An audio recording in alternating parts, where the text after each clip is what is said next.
नहीं, मैं उठ जाऊंगा क्योंकि आप मुझे बोलने नहीं दे रही। आप सरकार को डिफेंड करना चाहते हैं सर, जवाब दीजिए। आप बीजेपी को डिफेंड कर रहे हैं, आप डिफेंड करिए, मुझे धमकी मत दीजिए, जवाब दीजिए।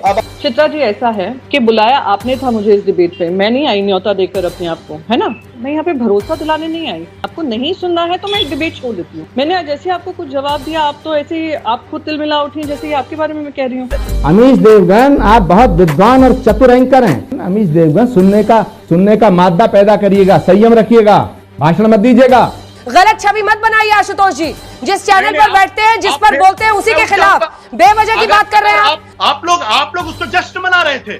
कोई जश्न नहीं मना रहा था, ये आपकी कल्पना है। प्रियंका चतुर्वेदी जी, आपकी बातों पर कौन भरोसा करेगा? एक महिला जो कि हिमाचल प्रदेश के एक छोटे से कस्बे से आकर अपना एक बड़ा नाम बनाती है, यहाँ पर आप उसके जरा भी नहीं सोचते हैं बुलडोजर चलाने पर कौन बात करेगा? और आपके साथ शरद पवार जिन्होंने इसकी आलोचना की है, देवेंद्र फडणवीस जिन्होंने इसकी आलोचना की है, हर तरह से आलोचना हो रही है कि बीएमसी ने जो कुछ किया वो बदले की भावना के तहत किया और गलत किया गया है। प्रियंका जी, मानिए आप इस बात को। चित्रा जी, ऐसा है कि बुलाया आपने था मुझे इस डिबेट पे, मैं नहीं आई न्योता देकर अपने आप को, है ना। आपने कहा कि कौन आप पे भरोसा करेगा। मैं यहाँ पे भरोसा दिलाने नहीं आई, मैं जो यहाँ पे तथ्य और सत्य है वो आपको बताने आई। आपको नहीं सुनना है तो मैं डिबेट छोड़ देती हूँ। मैं आपके कोई सवाल का जवाब नहीं देती। मैंने जैसे आपको कुछ जवाब दिया, आप तो ऐसे ही आप खुद तिल मिला उठी, जैसे आपके बारे में मैं कह रही हूँ। देवगन, आप बहुत विद्वान अमीश देवगन, आप बहुत विद्वान और चतुर एंकर हैं। विषय को ट्विस्ट मत करिएगा। ट्विस्ट नहीं करना मैं, आपने सवाल करा तो मेरा आपसे सवाल है जानेंगे। और अगर पीओके पे नाराजगी थी तो राहुल गांधी ने तो सीधे बोला था हिंदुस्तान को, राहुल गांधी पे नाराजगी नहीं थी। आचार्य जी, अमीश देवगन, सुनने का मादा पैदा करिएगा, संयम रखिएगा, भाषण मत दीजिएगा। मुझे बताइएगा। मैं संयम ही रख रहा हूं सर, भाषण तो अधीर रंजन चौधरी दे रहे हैं, भाषण तो संजय राउत ने दिया। अमीश देवगन, 10 दिन से सीबीआई क्यों नहीं बता रही? सुशांत सिंह राजपूत गायब है, कंगना को ले आए। अरे सुशांत सिंह राजपूत की हत्या है यहाँ। कंगना को कौन लाया? कंगना को शिवसेना लाई। रिया का दोष है तो रिया को सूली पे चढ़ाइए। कंगना को तो शिवसेना ने कराई, कंगना ने इंसाफ मांग रहा। सीबीआई से क्यों नहीं पूछते? क्योंकि एक फिल्म स्टार है और उसके घर को लेके डिमोलिशन हो रहा है तो चर्चा हो रही है। इस देश के अंदर रोज हजारों लाखों गरीबों का झोपड़ा बिना किसी नोटिस दिए और बिना कुछ किए उजाड़ दिया जाता है और सारे राज्यों की सरकारों के तहत ही होता है। तब कहीं कोई बहस नहीं होती, तब कहीं किसी महिला के साथ अत्याचार नहीं होता, तब कोई परिवार जो है वो भूखों नहीं मरता है और उस पर कोई मुख्यमंत्री आकर जो है वो मीडिया को इंटरव्यू नहीं देता है। मैं जो उम्मीद करूंगा कि हिमाचल प्रदेश के मुख्यमंत्री महोदय जो हैं वो जब उनके इलाके में दूसरे इलाकों में गरीब का झोपड़ा अगर तोड़ा जाए, मुंबई शहर में जब झुग्गी झोपड़ी तोड़ी जाती है तो वो आके इंटरव्यू देना चाहिए, कानून के रक्षक है। एक काउंटर क्वेश्चन आशुतोष जी, ऐसा पूरे देश में होता है और ऐसा पूरे देश में भी होता है कि कॉर्पोरेशंस की आंख के नीचे। एक सेकंड आप बोलिए सर, लेकिन एक काउंटर क्वेश्चन है ना, आज बीएमसी के भ्रष्टाचार या बीएमसी का बदनीयत मैलिफाइड इंटेंशन आपको गलत नहीं दिख रहा है, लेकिन तमाम ऐसे संगठन हैं जिनके मैलिफाइड इंटेंशन पर आप घंटों चर्चा करने के लिए तैयार होते हैं। क्या इसके पीछे की वजह मैं जान सकती हूँ? अगर आपने बुलाया तो मुझे बोलने दीजिए ना, मैं आपकी से पूछ रहे हैं सर, इतना नाराज क्यों हो रहे हैं? नहीं, मैं उठ जाऊंगा क्योंकि आप मुझे बोलने नहीं दे रही। आप सरकार को डिफेंड करना चाहते हैं सर, जवाब दीजिए।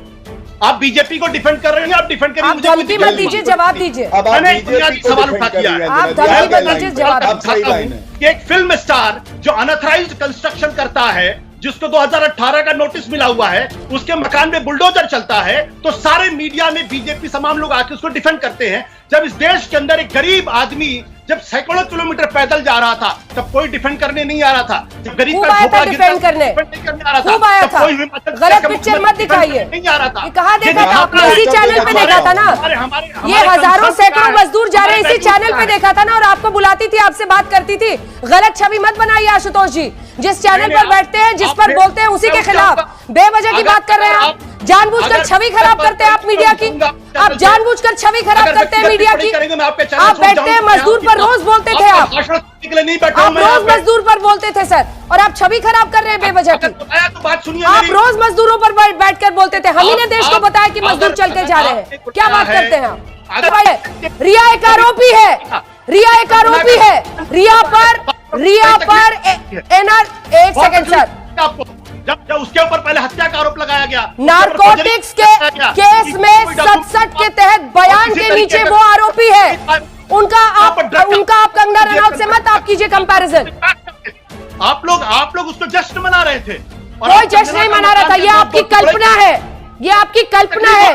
जो एक सेकंड सर, ये आपकी कल्पना का हिस्सा है, ये आपकी कल्पना का हिस्सा है कि कोई जश्न मना रहा था, रिपोर्टिंग हो रही है। और ऐसा नहीं है कि आप जब रिपोर्टिंग करते थे तब ये सब कुछ नहीं होता था, इसलिए आज अचानक दूध से नहा लेने से कुछ नहीं होगा। मुझे ये बताइए ना कि आप कैसे दोनों का कंपैरिजन कर सकते हैं। अगर पत्रकार होते तो सीबीआई कैसी तैसी कर देता, अगर पत्रकार होते करते हैं और आपकी वजह से नहीं करते, आपके कहने पे नहीं करते। और आपने क्या कर लिया वो भी देख लिए। सवाल यह है कि मीडिया की छवि खराब मत कीजिए बैठकर। आप लोग रोज सुबह शाम बैठकर गाली देते हैं मीडिया को। मुझे ये बताइए ना कि आप रिया और कंगना की तुलना कैसे एक साथ कर रहे हैं। वहां एक आरोपी है नारकोटिक्स के एक्ट में जिसने बयान दिया है, अब आप लोगों को तकलीफ नहीं होती है, जिसके रिमांड कॉपी में लिखा हुआ है कि वो ड्रग सरगना की एक एक्टिव मेंबर थी, और आप कंपेयर कर रहे हैं दोनों को। कैसी बात कर रहे हैं सर आप, कैसी बात कर रहे हैं? अन्य मेहमानों को दिखाइए क्या बात कर रहे हैं आप। रोज मीडिया पर बैठते हैं, मजदूरों पर कितनी बहस मैंने आपके साथ की है, और आप चैनल पर आकर मीडिया की छवि खराब करने में लग जाते हैं। बीएमसी की आपको दिखती नहीं मैलिफाइड इंटेंशन, और आपको वही दिखता है जो आप बोलना चाहते हैं। श्रेया नारायण, स्वाति यादव, राहुल ईश्वर, बेवजह की बात।